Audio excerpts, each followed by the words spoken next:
process because you have already directed and asked us to do this. So we were here this morning and we have been able to join the service for some of us, but I want to just appreciate and recognize the leaders present. Then we will give you the opportunity to speak on behalf of all of us, Your Excellency. So hapa tuko na Mheshimiwa CPA Ruto kutoka Keses, mjumbe wa Keses, tumpigie makofi. Tuko na jirani wetu mjumbe wa Mgwen, Mheshimiwa Engineer Joseph Lemenge, tumpigie makofi. Pia hapa tuko na chairman wa education Mheshimiwa Julius Meli, mjumbe wa TIDLEB, tumpigie makofi. Tayari amezungumza. Tuko na senator wetu Senator Samson Cherargei, tayari amezungumza, tumpigie makofi.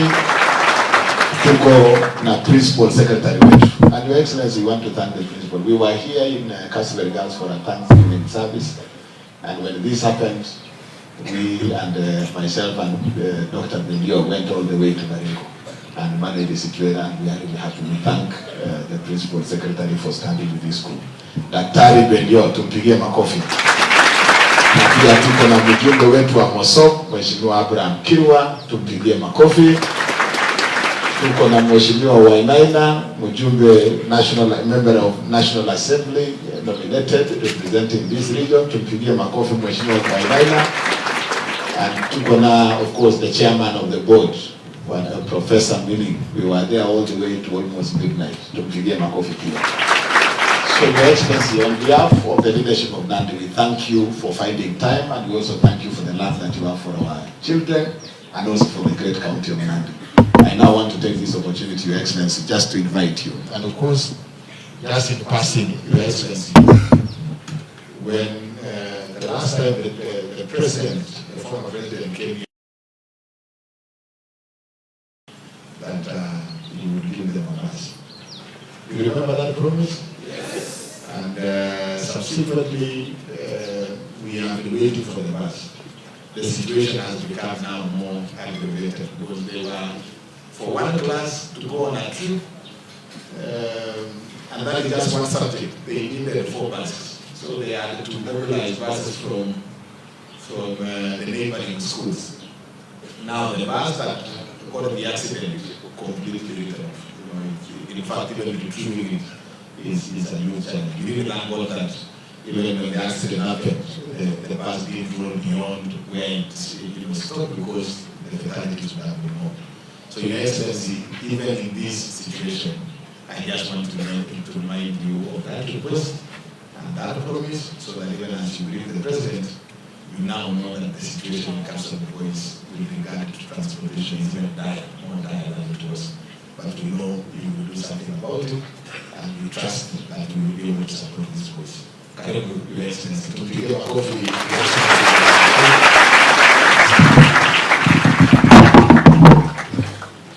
Thank you very much, Governor, the Deputy Principal, members of the teaching staff, members of the Board of Management, the leaders present here, boys of Kapsabet boys and the school fraternity. Good morning.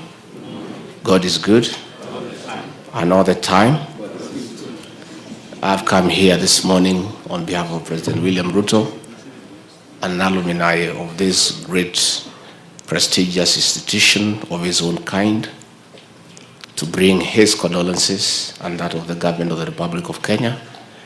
And I too and my family, I want to come and say pole to the school fraternity for the loss of your teacher and one student, and again for those who have suffered injuries.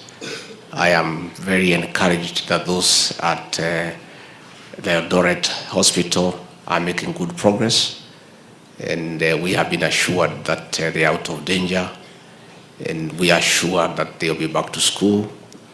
The ones who are in Baringo have also been attended, and we are very optimistic that later in the day they should be able to join you. So we have come here as a government on behalf of the President to say pole. That is a very big blow to this institution.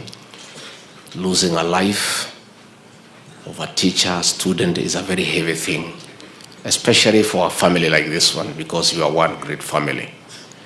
And I want to bring the sympathies of the President and all of us and to say that we are praying for you, for God to give you strength, to give you fortitude, to come to terms with the sad reality of losing a teacher who has been dear to you, of losing a student who is one of you. And we trust that our prayers will be heard by God to give you that strength. So we just came to register our comradeship and togetherness with you at this very, very difficult time. And we know that God will take care of you, and you will be able to hold. And even as we prepare to bury the teacher and the student, we shall give the support that is required. We continue to hold you in prayer so that you can be able to go through that very difficult stage.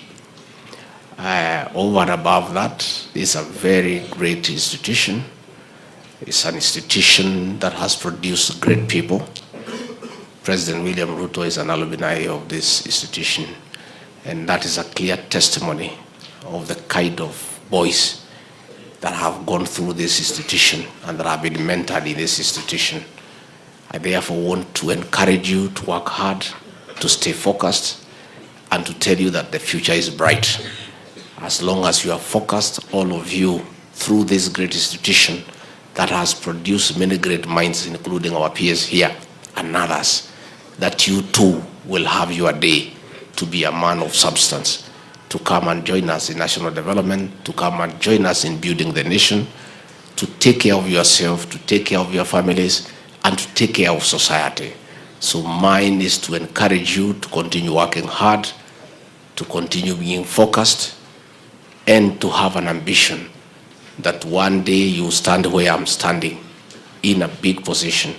You'll be captains of industry, you'll be great professionals, you'll be lawyers, you'll be doctors, you'll be engineers. And I want to say that you are in the right place, because this institution is already tested. It has mentored many boys and they have become great people. So this is your opportunity too, to be somebody in life. So yours is just to stay focused. I've been told about the bus that has been written off, and I want to give a commitment on behalf of President William Ruto. I'll talk to him later in the day, and I'm sure there is no doubt that the president will give you another bus to replace that one, so that you are able to continue with your tours across the country. Again, we take this opportunity to appeal to all our drivers and other road users to exercise care and vigilance on our roads, and more so those who drive our buses for schools. These are precious jewels for our country. Our young people are the future of this country. So when we drive them around, we must remain alert that we carry the future of this great republic.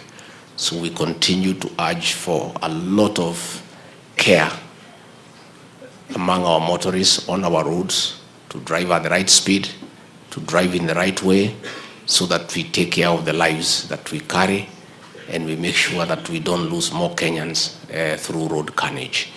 That is a message that I thought is important to give as we condole with you, as we mourn our teachers, we mourn our students, as we come to encourage you to be strong, as we come to pray for you, as we continue to urge you to move on despite what has happened, because life must go on. So mimi sitaki nisidishe kutoka hapo, yetu ni kusema pole once more, and to wish you God's guidance and His mercy as you mourn your colleague, as you mourn your teacher, as you encourage back the ones who come who are injured and integrate them back to the school fraternity, so that we are able to move on and move on and move on. Kwa hayo mengi nimeshukuru sana. Mungu awabariki. Thank you very much. Asanteni sana.